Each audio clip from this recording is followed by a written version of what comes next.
Νιώθεις τόσες ανασφάλειες, λες πως χώρια μου τρομάζεις. Και επειδή φοβάσαι μάτια μου, με βάζεις να ορκιστώ. Σου ορκίζομαι καρδούλα μου, σ' αγαπώ μα μην γκρινιάζεις. Άδικα φοβάσαι μάτια μου, ακού τι θα σου πω.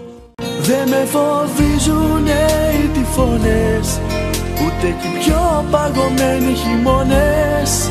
Εγώ μαζί σου όλες τις μπόρες τις ξεπερνώ. Φίλοι και φίλες, καλό μεσημέρι σε όλους εσάς που μας παρακολουθείτε μέσα από το Web TV του News Pistol. Ήρθαμε Θεσσαλονίκη, σειρά γυρισμάτων με πολύ αξιόλογους καλλιτέχνες, πολύ καλά φιλαράκια εδώ στο Εγνατία που μας φιλοξενεί και τους ευχαριστούμε πάρα πολύ. Και έχω τη χαρά να μιλάω με έναν καλλιτέχνη ο οποίος ναι μεν κάνει ένα πολύ γερό comeback, αλλά όλοι τον γνωρίζουμε από μια τεράστια επιτυχία που έκανε κάπου εκεί στις αρχές του 2000. Ακριβώς. Ο Νίκος Ρωμανός και οι τυπώνες του. Είχαμε κάνει σήμερα κατά δεκέμβριο. Πώς είσαι, Νίκο μου? Είμαι πολύ καλά. Είμαι σε μια πάρα πολύ σωστή ανησυχία από τον καιρό. Και όλο είναι κάνω πράγματα έτσι για ένας, πιστεύω, σωστά ανήσυχος μουσικός. Λοιπόν, έχουν περάσει πολλά χρόνια από όταν άρχισε να σε μαθαίνει και να σε γνωρίζει το κοινό μέσα από μια πολύ μεγάλη επιτυχία που ακόμη και σήμερα παίζει ειδικά το καλοκαίρι σε όλα τα κλαμπ των νησιών. Τι έχεις να θυμάσαι από το ξεκίνημά σου και τι έχουν ακολουθήσει όλα αυτά τα χρόνια που κάποιοι σε χάσανε, κάποιοι συνεχίζουν και σε απολαμβάνουν εδώ στα live που κάνεις σε όλη τη Βόρεια Ελλάδα με πολύ μεγάλη επιτυχία? Νομίζω ότι έχω περάσει, άμα τα βάλουμε κάτω, όλα τα στάδια σωστά. Πράγμα που είχα από πολύ μικρός την κρίση της αρετής, ας πούμε, και της αυτογνωσίας, να κρίνω σωστά. Δεν άφησα ποτέ την υπερβολή σε τίποτα να με καταβάλει. Έτσι λοιπόν το κάθε τι το εξέλαβα και το πέρασα, νομίζω, όπως είπα και πριν, μια ανησυχία σωστή. Στα πολύ μικρά μου χρόνια είχα την τύχη να συνεργαστώ με την Μήνος και να κάνω ένα τραγούδι το οποίο αγαπήθηκε πάρα πολύ. Ήταν ένα σωστό ξεκίνημα. Βέβαια ήμουν πολύ μικρός, δεν είχα και την κατάλληλη βοήθεια για έναν χρόνο μετά, γιατί τότε δημιούργησαν τα λεγόμενα realities. Πολλοί καλλιτέχνες μαζί με μένα τότε κόπηκαν τη φόρα τους. Τα επόμενα όλα αυτά χρόνια με πήγαινε η μουσική, δεν την πήγαινα εγώ, με άλλαξε, με μεταμόρφωσε. Σκέφτηκες να τα παρατήσεις? Πιστεύω ότι όλοι οι άνθρωποι έχει το αφουγκρασμός να μας πιάνει αυτό το πράγμα. Όχι, κάνω το σταυρό μου και σκέφτομαι ότι είναι μεγάλη προηγούμενη να κάνεις αυτό που πας και να επιμένεις. Έχεις επιλέξει όλο αυτό το διάστημα να βρίσκεσαι στη Θεσσαλονίκη και να δημιουργείς και να εμφανίζεσαι σε μαγαζιά εδώ πάνω. Να μην κατεβαίνεις προς τα κάτω, προς Αθήνα. Αυτό είναι επιλογή σου ή και το σύστημα σε έχει βγάλει εκτός Αθήνας, για να λέμε και αλήθειες? Εγώ δεν είχα ποτέ σύστημα. Έχω μόνο ανθρώπους που θαυμάζουν, επαναπτύσσονται με τον φίλο τους ή τον καλλιτέχνη Ρωμανό. Ζω βόρεια, αλλά όπου και να φέθηκα με τη μουσική μου να με γνωρίσουν, πιστεύω ότι όλες οι πόλεις μου στάθηκαν σαν να ήμουν ένα παιδί τους. Όλες οι πόλεις, εκεί που βρίσκονται στο χάρτη, στέκονται κυρίες απέναντί μου και εγώ απέναντί τους και στον κόσμο τους. Τώρα, όσο για το βόρειο, πιστεύω ότι γενικά σε όλες τις χώρες βόρεια κάτι συμβαίνει και είναι πιο εύκολο. Και ιδεολογικά και κλιματολογικά και στους ανθρώπους. Νότια, και αν μιλήσουμε για το κέντρο της Αθήνας, σίγουρα υπάρχει ένα σύστημα. Όμως, το ότι αναφέρω τη λέξη σύστημα, εγώ δεν είμαι από αυτούς που έχω αγανάκτηση και να μου φταίει το σύστημα. Βαρέθηκα να συζητάω με φωνάρες ότι του φταίει το σύστημα.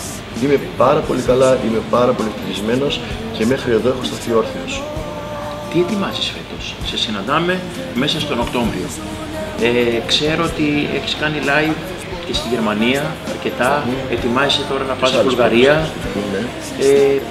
Δισκογραφικά ετοιμάζεις κάποιο τραγούδι, έχεις κάτι έτοιμο? Γνωρίζεις και εσύ και όλοι πια ότι η δισκογραφία είναι σε μια ανύπαρκτη θέση. Όλοι έχουμε γίνει αυτοπαραγωγή αυτό το χωραφάκι έχουμε, αυτό οργώνει. Ο καθένας με την τύχη του και αυτό που θα σπείρει να το θερήσει. Βλέπεις ότι πολύ μεγάλα ονόματα κάνουν πράγματα, ακόμα και αυτοπαραγωγικά, και δεν έχουν τη ζήτηση. Άρα λοιπόν, εγώ θα είμαι πάντα σε αυτή την ανησυχία, θα κάνω πράγματα συνέχεια, αφήνω, όπως είπα, τη μουσική να με πηγαίνει. Και ο χειμώνας μου χαμογελάει, βέβαια εγώ έχω μαγκωμένη χαρά, έτσι πως είναι οι καταστάσεις, γιατί σίγουρα το ζούμε μεγάλες και δύσκολες εποχές. Νομίζω ότι με πολύ αγάπη και πολύ ευλάβεια θα επιμείνω και θα μου βγουν όλα. Ξέρω για ένα τραγούδι που σου είχε δώσει επειδή πραγματικά γούσταρε ο Βασίλης ο Καράς. Ναι, ο κύριος Βασίλης, αυτονόητο. Ναι. Πότε ήταν αυτό? Έχει λίγους μήνες, στην αρχή δεν μου το έδωσε. Περίμενε να εστιάσει, να κάνει ένα focus πάνω μου. Τον ευχαριστώ πάρα πολύ. Το τραγούδι αυτό προοριζόταν για πολύ μεγάλο τραγουδιστή.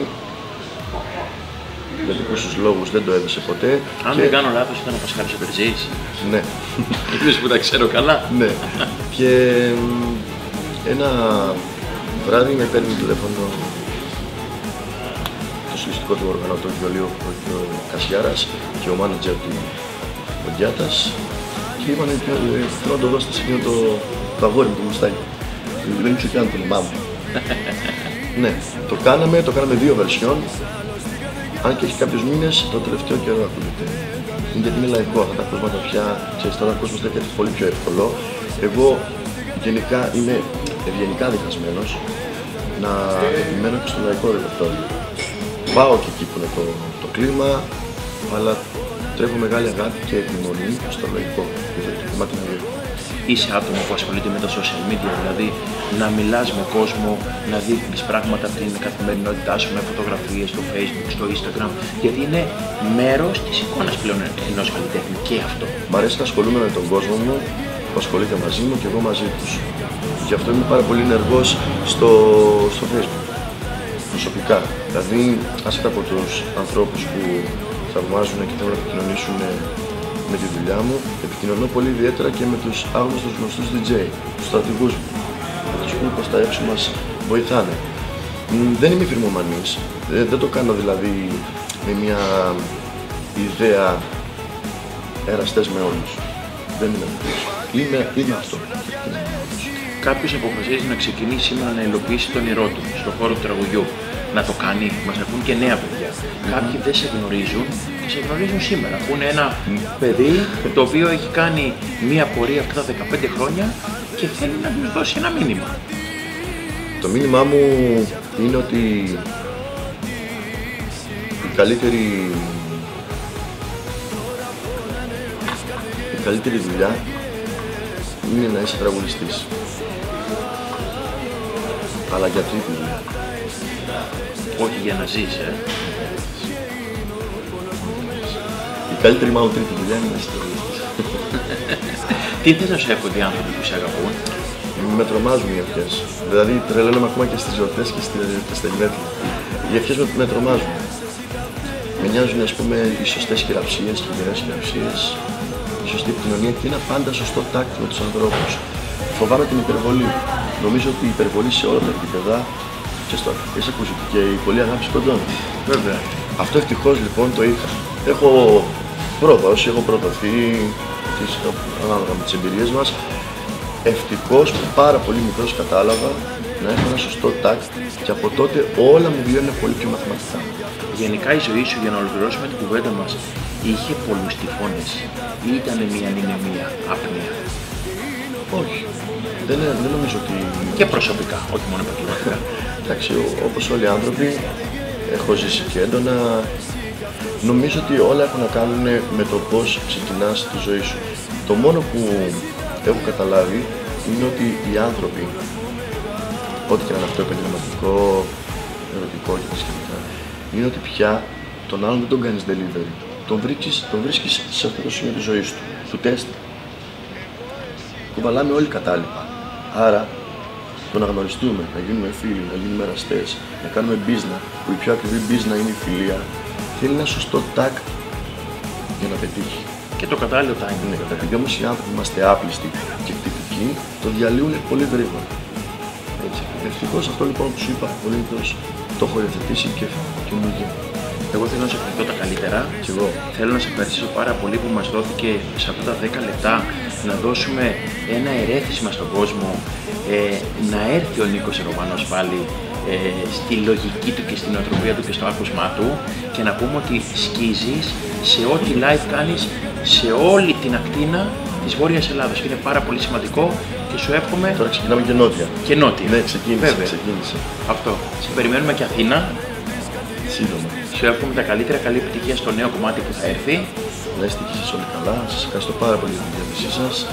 Νομίζω ότι από αυτά τα 10 λεπτά μπορούμε να δώσουμε το ερέθισμα στον κόσμο να έρθει να ακούσει σωστό, καλό λαϊκό τραγούδι. Αυτός ήταν και ο λόγος που επιλέξαμε να μιλήσουμε μαζί σου, Νίκο. Ήταν ο Νίκος Ρωμανός, τον ευχαριστούμε πάρα πολύ, όπως και το Εγνατία εδώ που μας φιλοξένησε για να κάνουμε αυτή την όμορφη κουβέντα.